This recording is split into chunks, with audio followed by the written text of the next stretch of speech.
Hello, all. I'm Dr. Anthony Pellegrino from ChiroEdge, and today we have a special St. Patrick's Day edition of our weekly research breakdown. So I know you guys have a lot of stuff going on. You've got to go out there in the community, screen health talks, or just maybe enjoy your St. Patrick's Day. So I'm going to keep it nice and quick. But we're going to be going over 3 different topics today. We're going to be going over the research, the statistics behind chiropractic and absenteeism, basically employer-employee relationships, and how implementing chiropractic into those can or cannot be beneficial. 2, epigenetics, because you asked and we answered.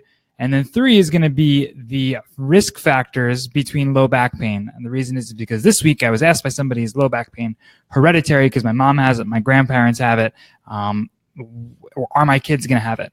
And we're going to kind of break down those different topics with some recent research. The first thing that we're going to look at is a study from the Journal of Chiropractic Medicine called On-Site Chiropractic Care as an Employee Benefit, a Single Location Study.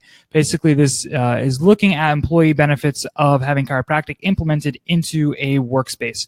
It's a law office it's a case study from a law office in Georgia. I think it's Sandy Springs, Georgia, that actually went ahead and they incorporated chiropractic wellness care once a week into their office. So when we talk about, so many of us talk about better adaptation of stress when we go do corporate lunch and learns. We tell people that their employees are going to be more productive. We tell people they're going to have increased productivity. We tell them they're going to have decreased sick days, right? But does the data actually support that? And this is a really good example.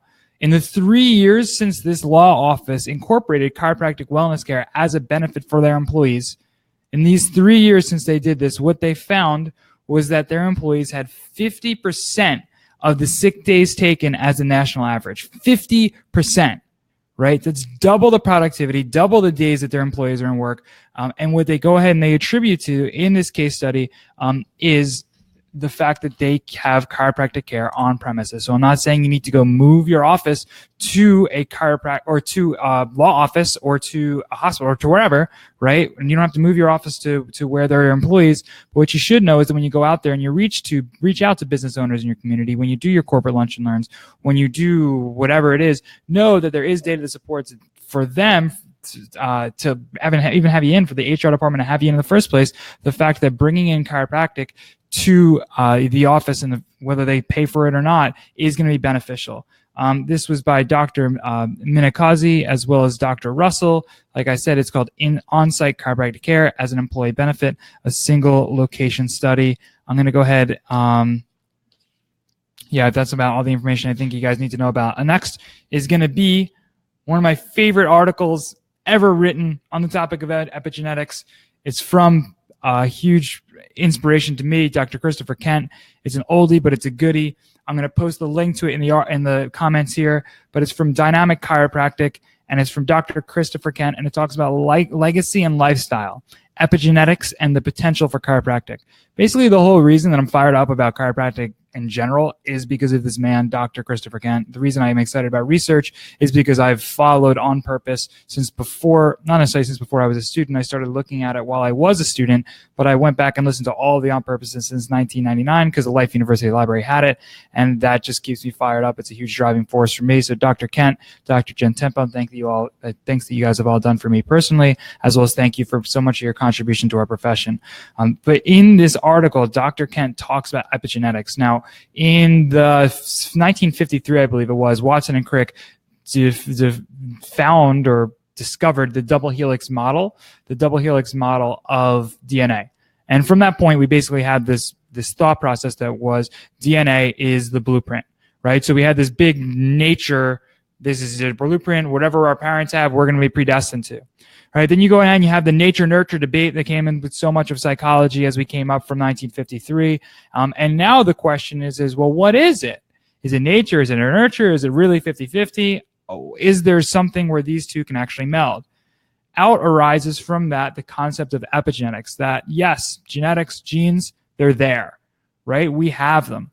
But there's a process known as epigenetics in which those genes can be turned on and turned off. And that process is highly regulated, not only by adapting to stress in the body, but but it's highly regulated by the lifestyle factors that we have. Bruce Lipton, PhD, who wrote The Biology of Belief, which is an amazing book, says that it is now recognized that the environment, and more specifically, our perception or interpretation of the environment, directly controls the activity of our genes.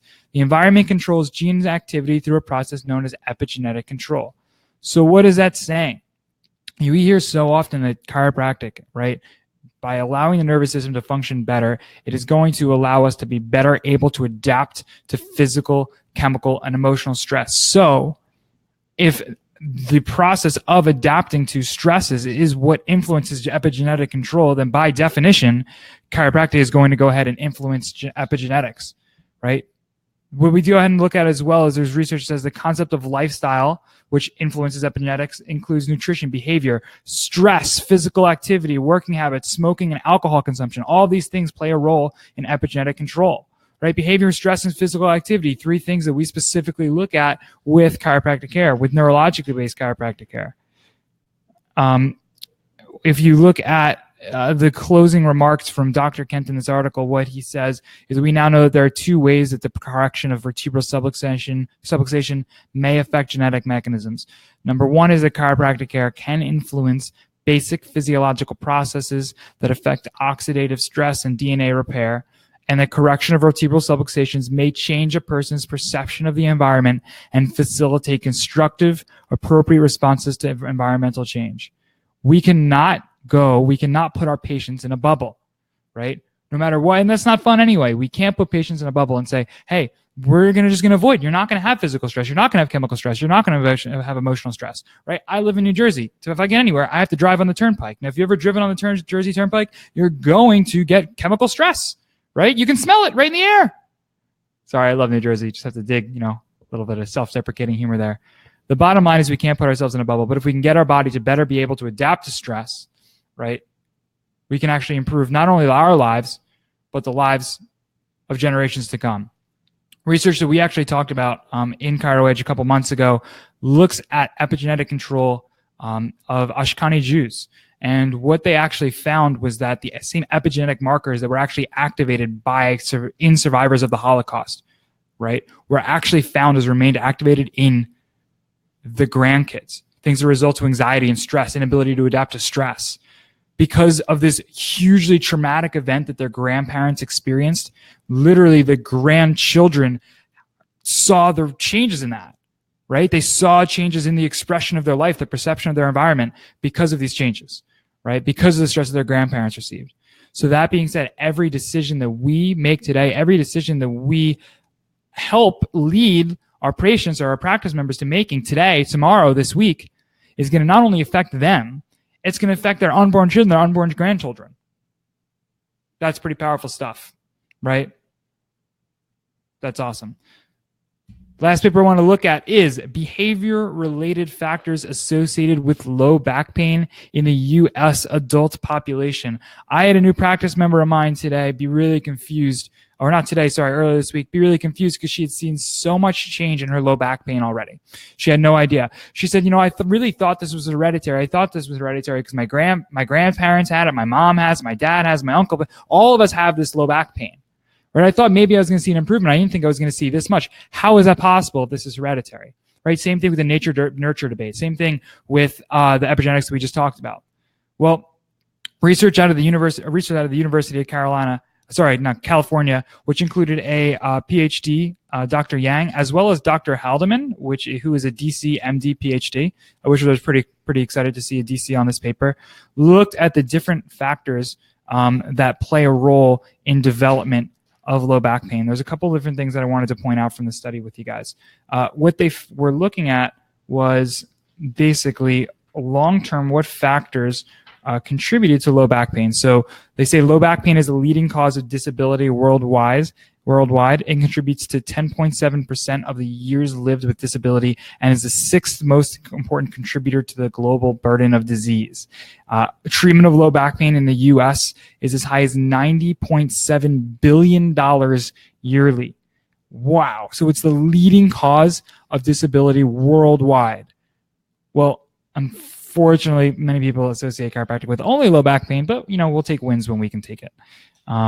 From there, what they looked at is different factors such as leisure time physical activity, which obviously, if you're more physically active, chances are that you're going to have less low back pain. I mean, that makes a lot of sense.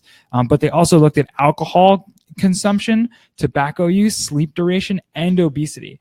They looked at this over long term. They looked at it in different categories of people. What they found was that about 25% of individuals in the U.S. have low back pain.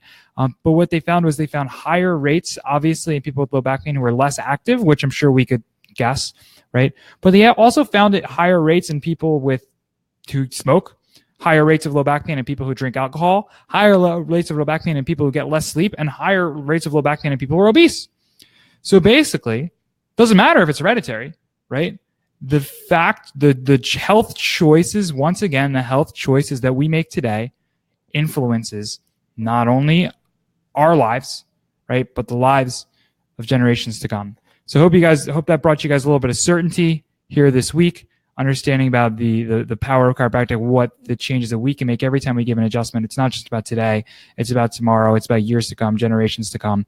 I'm Dr. Anthony Pellegrino from ChiroEdge. We're going to go ahead. We're going to have some memes up for you guys to share with your practice. If you guys want to have some custom branded material to your practice, please check out chiroedgemedia.com. We have a 2-week free trial where you can get on board there.